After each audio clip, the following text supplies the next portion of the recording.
So moving forward with the lecture, today we're going to talk a little bit about the process of dealing with the YCJA if you choose to go through the court system. So yesterday we discussed how for young offenders they are trying to avoid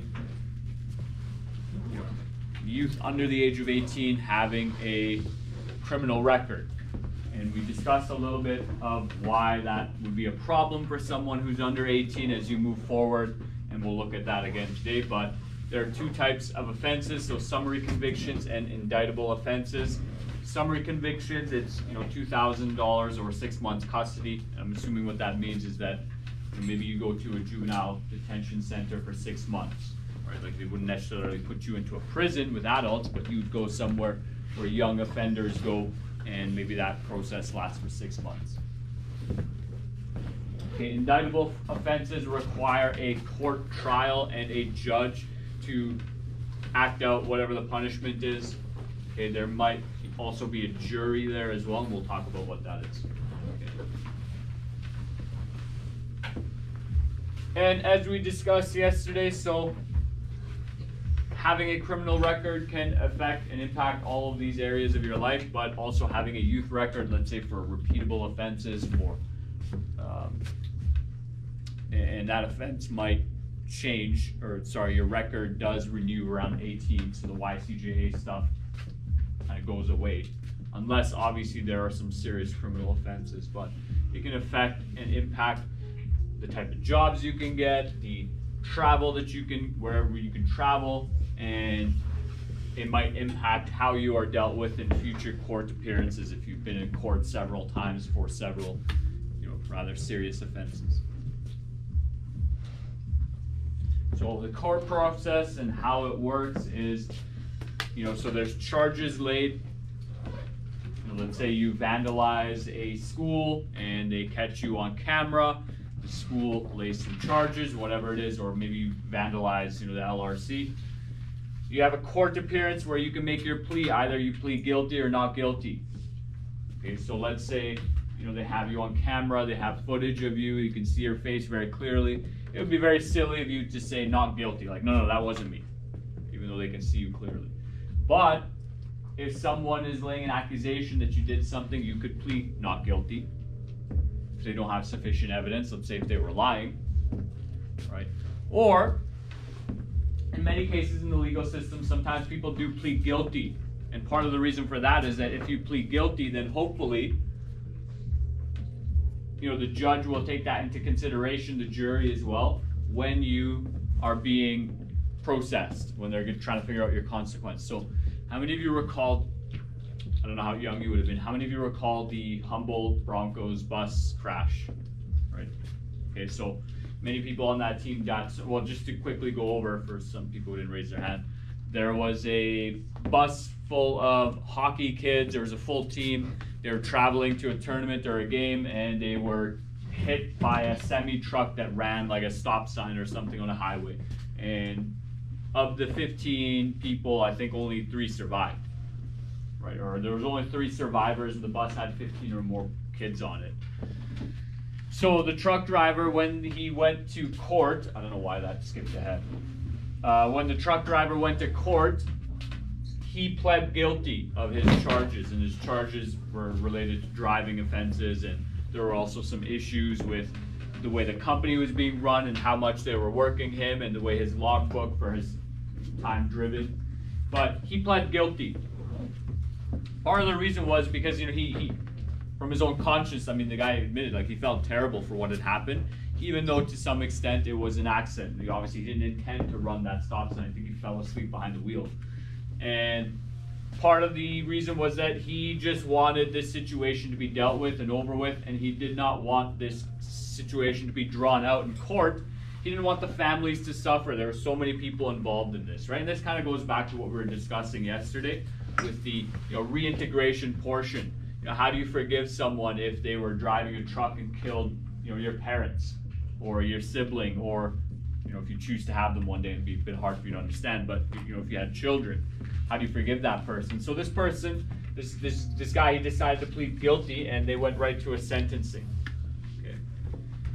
Now, you know, if you really looked into the case, what this guy could have done is plead not guilty, and he could have blamed his companies for overworking him and doing illegal things as well. And they would have a whole trial. Maybe the jury comes in. This process can take years, right? And you know, obviously this guy didn't want to do that. They could then move on to a trial, and then either the person, the individual, is found not guilty or found guilty. Okay. Any of you know who O.J. Simpson is?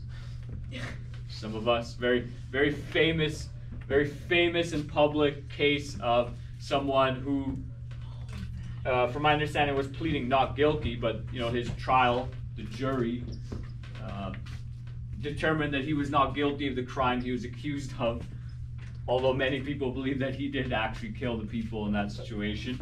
But you know, that how you plead, what you say, guilty, not guilty, can impact how your sentencing works.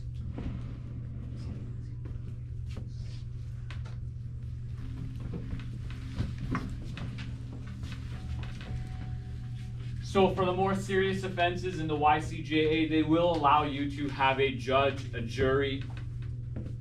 Okay. And to explain real quick what a jury is, maybe it's on your next slide or something, because it hasn't explained yet properly. A jury is a group of people. Actually, it is on the next slide, so we'll just wait for that. Just remember it.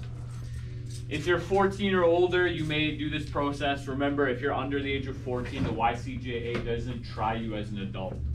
And so I'm not entirely sure what happens with some of the more serious offenses. So let's say murder or aggravated assault. I don't know exactly what would happen if you're 12 and you kill somebody. Right? I don't know that part of the court system very well. But if you're 14 and a half, 15, and you were to kill someone, whether it be by accident or intentional, you would see a court case, right?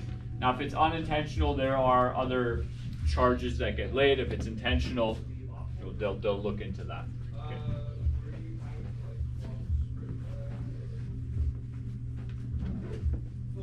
Okay, so a little bit of information. So juries always have 12 people, and they must all agree on the verdict. Okay, meaning all 12 people have to agree that you're guilty or not guilty. Okay. And if they can't come to an agreement, a conclusion, you know, sometimes the jury is thrown out and they get a new group of people in. But there is a very lengthy process of picking jury duty members. Okay, and we can talk a little bit about that. You know, and so this cartoon here, this image, we see a bunch of wild animals, and on the stand we have the defendant is a hunter, and the judge says this jury has reached a unanimous verdict, Your Honor, and you know, what do you think the animals that get hunted are going to accuse the hunter of, right? What are they going to vote? They're going to say he's guilty. What's that? Sorry, that's okay. And so this cartoon is trying to address some of the potential biases, right, that come with a jury. You know, as a lawyer, as a defendant, as the Crown representatives as well, you want to pick your jury members well. My younger cousin, who's about 18 years old, got told that he had to be on jury duty, and he didn't really want to go. He's a bit of a weasel, but he was trying to avoid it. He was asking us in our group chat, like, hey guys, like, how do I avoid jury duty? And it's actually quite difficult. So, you know, you can't just say, no, I don't want to do it. If you get a letter in the mail once you're older than 18 to, you know, be requested to be on jury, you have to go unless there's a very legitimate reason for you not being there. So I don't know, maybe you're just not even going to be in the country. Something's going on, but you can't just skip out of it for no reason, especially if you're selected. Okay. Anyone 18 years of age and older who's a Canadian citizen is eligible for jury duty, and they just randomly select. So you might be selected with a group of 200 people, 250 people, and the two lawyers and the two teams of people will then go through a process of selecting 12 members. Okay. I don't remember what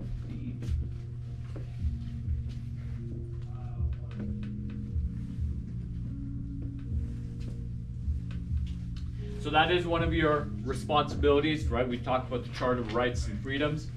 With your rights come responsibilities. So some of your civil and legal rights come with the responsibility of, if you are tasked with having to go to jury duty. Can you not see the board clearly? Like you're not taking notes? Do you have a pencil?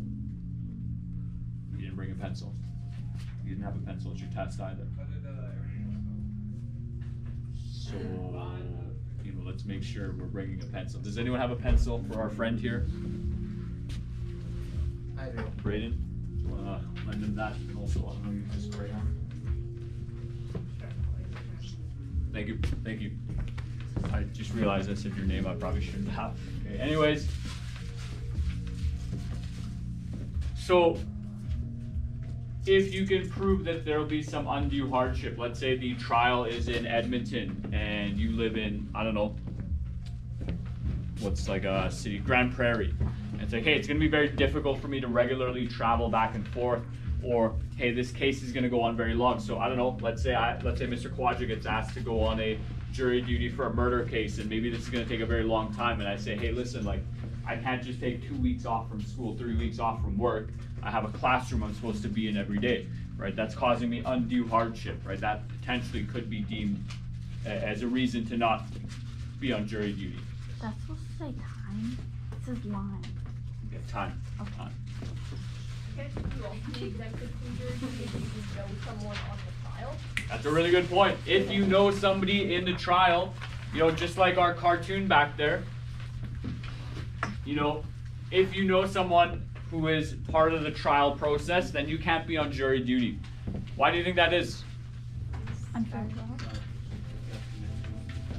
You have a connection, right? There's a word for that we used yesterday. Bias. You have a bias, right? So maybe it's your buddy who's being accused of, I don't know, murder. And you're like, hey, that's my homie. Free my guy, right? And you don't care what the evidence is, it's your friend. And you're the 1 out of 12 people who says, no, he's not guilty, or she, right? So if there's some sort of bias, if you know the person, if it can be very difficult for you. Additionally, you know, you have to request time off from your work. Now, hopefully you get that time off without losing your job. I don't think your employer can fire you if you go on jury duty. But again, you know, let's say you're a surgeon, a doctor, or a teacher, and you know, it's going to be very difficult for you to have 2 to 3 weeks, 4 weeks, if this trial process goes on very long. It'd be very difficult, yes. I do not have chapter 2 notes. You were here yesterday, were you not? Okay. You're just 0 for 3 right now, buddy. Okay, let me get you another click.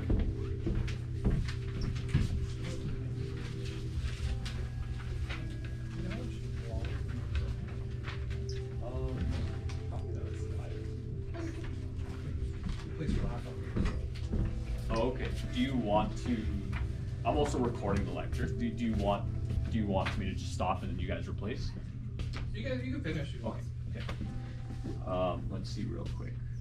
Okay, yeah. So this is the second last slide. The next one is an image, so we should be good. Okay, a couple of key terms here. So obviously in the courtroom you have your defense. This is the lawyer who represents an accused person. So let's say you were the one who spray painted the LRC and you asked for a lawyer to defend you, right? That's the defense team. The prosecution is the people who, they're basically trying to prove that you're guilty. Okay, they want to prosecute you, they want to punish you, right? They could represent the crown, they could, which is the government, right? Depending on the crime, or they could represent the other person. So let's say you stole somebody's car, right? They hire their own lawyer, you have a lawyer, and they're trying to prosecute you. And then in the case of the jury, to sequester means that you remove them from contact. So when you are on jury duty, you're not allowed to communicate with other people. Right? You can't just go on your phone, start Instagram, Snapchatting about how you, like, hey guys, on jury duty today, you can't do your vlog while you're on jury duty. And you can't tell people about the court case or the trial and what might happen. Other people aren't allowed to contact you either, right? Like, so like the media can't just follow you around and say, hey, like, what are you gonna say? Guilty or not guilty? Like, what's going on? Tell us. Okay. And the reason for that is to not, you know, give you some sort of biased view on what should happen. And so maybe you decide that after you, actually better yet, have any of you seen, which Avengers movie is it? Age of Ultron? I don't know. There's a, maybe, sorry, it's like Civil War, Captain America Civil War. So there's a meeting, Tony Stark gives a speech, he gives out all these prizes, he goes, he's leaving, and this woman talks to him and says, accuses him, like, hey, like, look at this photo, this is my son's face, you know, he was in that building that your Avengers destroyed. You guys run around with no rules, you destroy buildings and you leave a mess, and you think you're solving the problem, right? So the reason why the jury can't go and talk to other people is because let's say someone from the family of the victim says, hey, why would you not vote guilty? Like, this person harmed my family. You know, so you don't want to be biased. Okay? And I will leave this up. Okay, and we'll wrap that up.